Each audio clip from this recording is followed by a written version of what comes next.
My son called me 3 days after we buried my wife of 41 years to tell me I should probably think about next steps. I remember standing in the kitchen, still wearing the same cardigan I'd worn to the funeral because I couldn't figure out where I'd put my other ones, holding a mug of coffee that had gone cold an hour ago. The house was so quiet it had a sound to it, that particular silence that fills a place when someone who used to be in it isn't anymore. "Next steps," I said. "Dad, we just want to make sure you're okay, that you have a plan." His wife was on the line too. I could hear her breathing. She always joined his calls on speaker without announcing herself. I'd noticed that years ago and never said anything about it. "I'm standing in my kitchen," I said. "I made coffee. I fed the dog. I'm okay."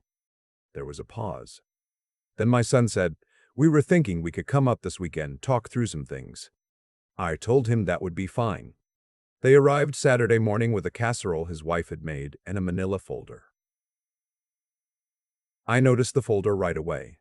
It was sitting on top of her purse when she came through the door, and she set it on the kitchen table before she even took off her coat. My son gave me a hug that lasted about 2 seconds. His wife kissed the air somewhere near my cheek. The dog sniffed at the casserole and they shooed him away. We sat at the table where my wife and I had eaten breakfast together every morning for 23 years. She used to read the paper.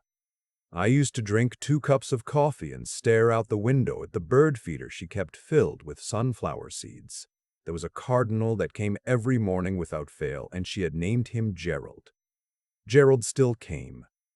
I hadn't refilled the feeder yet, and I felt a specific kind of guilt about that, separate from all the other guilt. Smaller, but somehow sharper. My son cleared his throat, and my daughter-in-law opened the folder. Inside were printouts. Brochures, I realized. Glossy pages for senior living communities with photographs of people playing shuffleboard and smiling at salads. One was in Scottsdale. One was outside Nashville. There was a third one in coastal Georgia that my daughter-in-law tapped with her fingernail and said had exceptional amenities. I looked at the brochures. I looked at my son. "Your mother has been gone for 11 days, I said. "Dad, we're not saying you have to decide anything now. We're just thinking ahead." "To what?" My daughter-in-law folded her hands on the table in a way that told me she had practiced this conversation. "To your future, Lyle. This house is a lot to maintain on your own. 4 bedrooms, the yard, all that square footage. And the market right now." "The market," I said.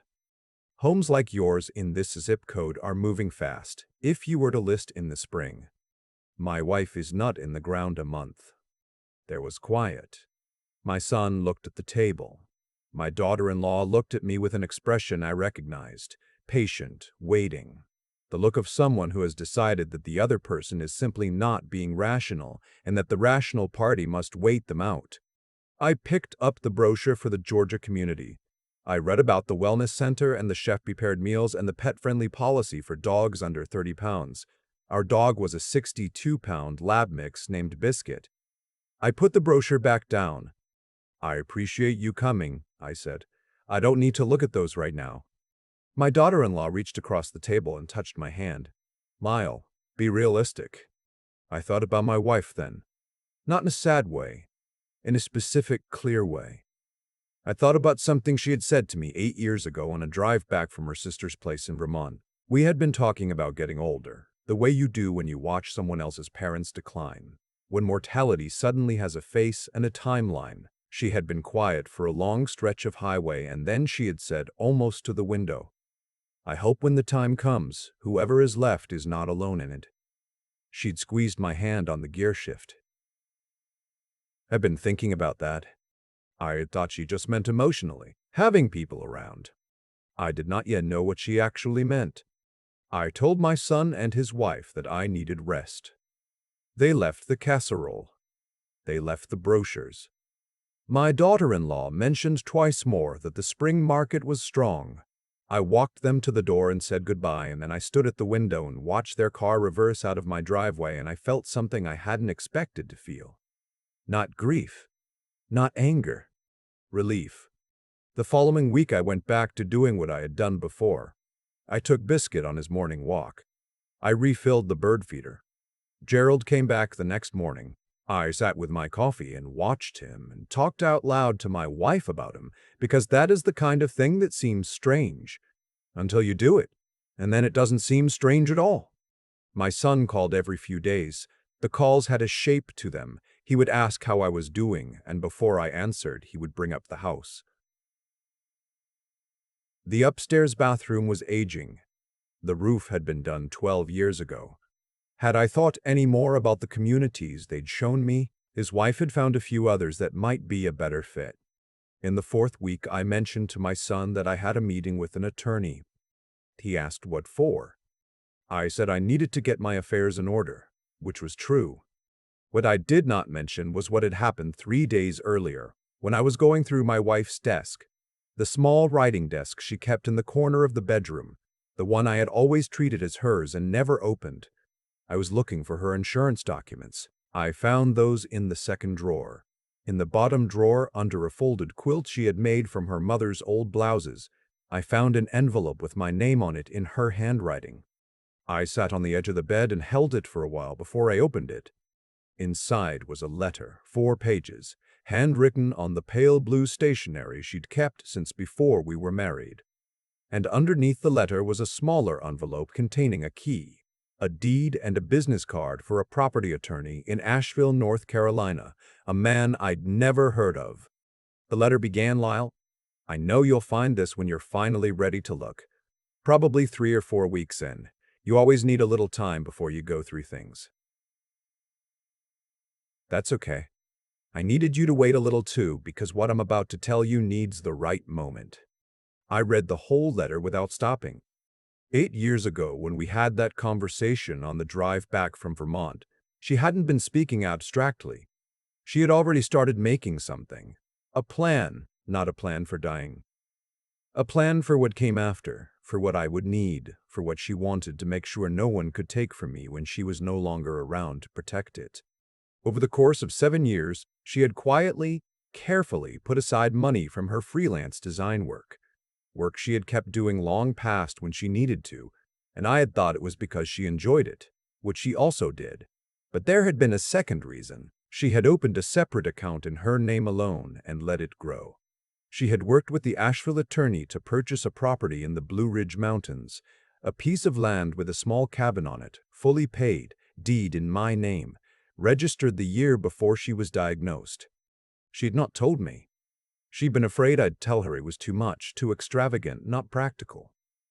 She knew me. She was right. She had also written into her trust, drawn up separately from our joint estate, specific instructions. The family house was mine.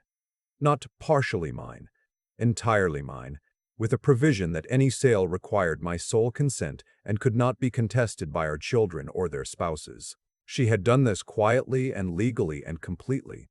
The attorney confirmed it when I called him the following morning. "Your wife was very thorough," he told me.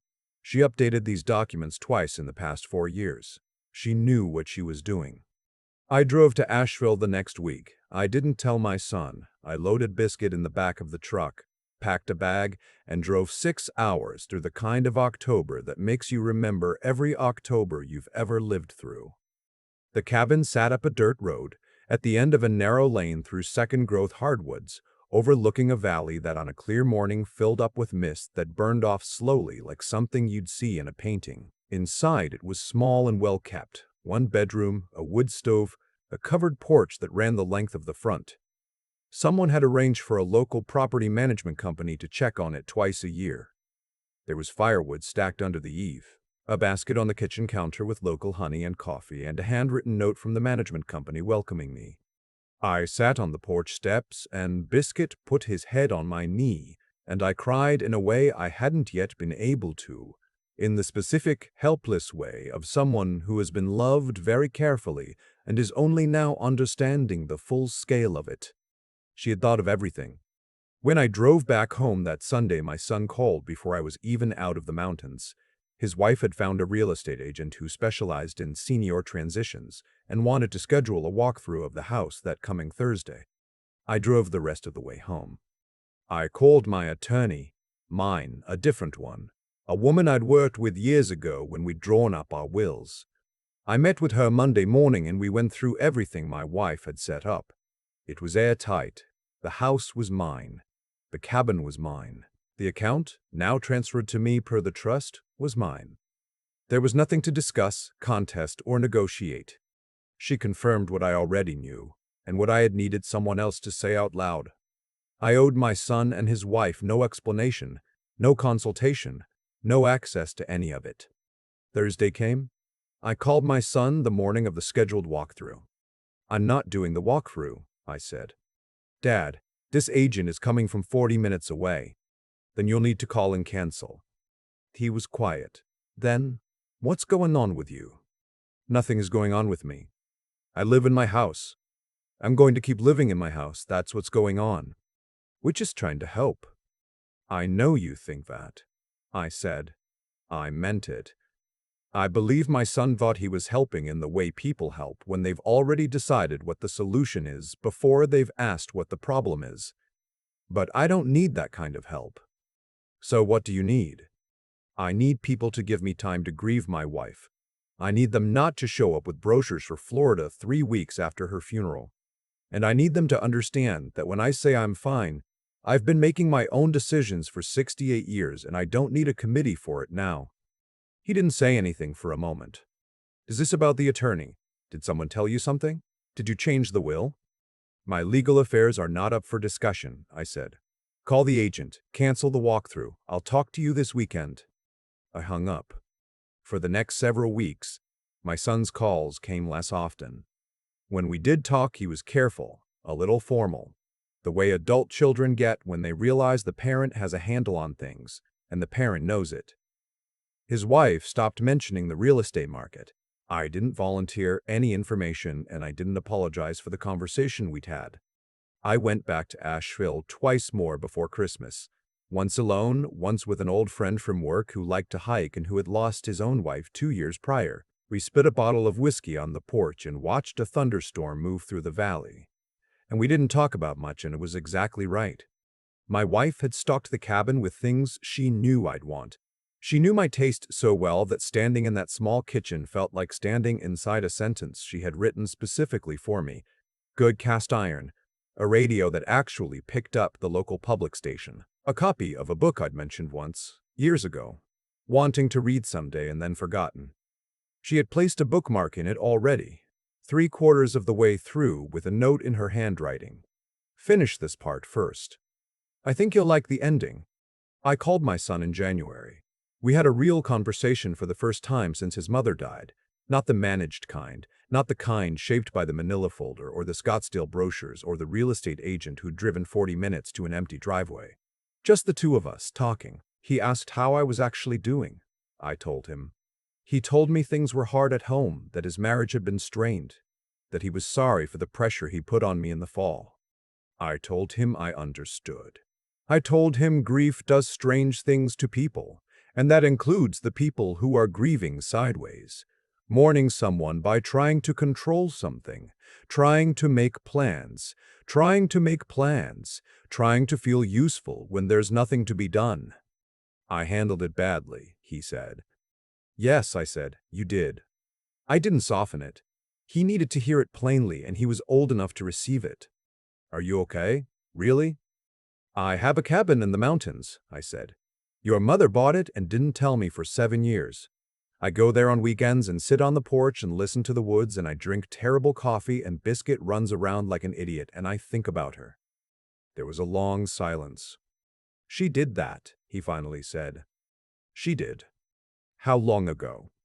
"She started when you were still in grad school. She never said a word." He was quiet for a moment. When he spoke again, his voice had changed. "That sounds exactly like her." "It does," I said.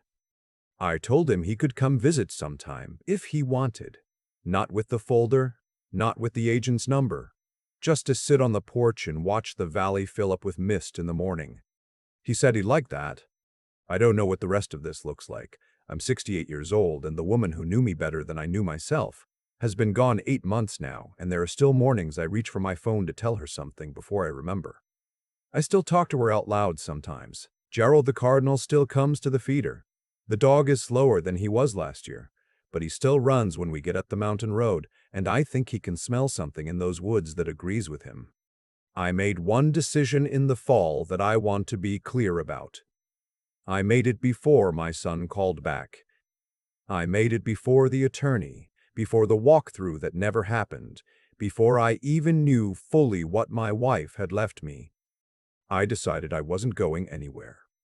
Not because I was stubborn, not because I was in denial, but because I knew in the particular way you know things after 41 years with someone, that she would have wanted me to stay.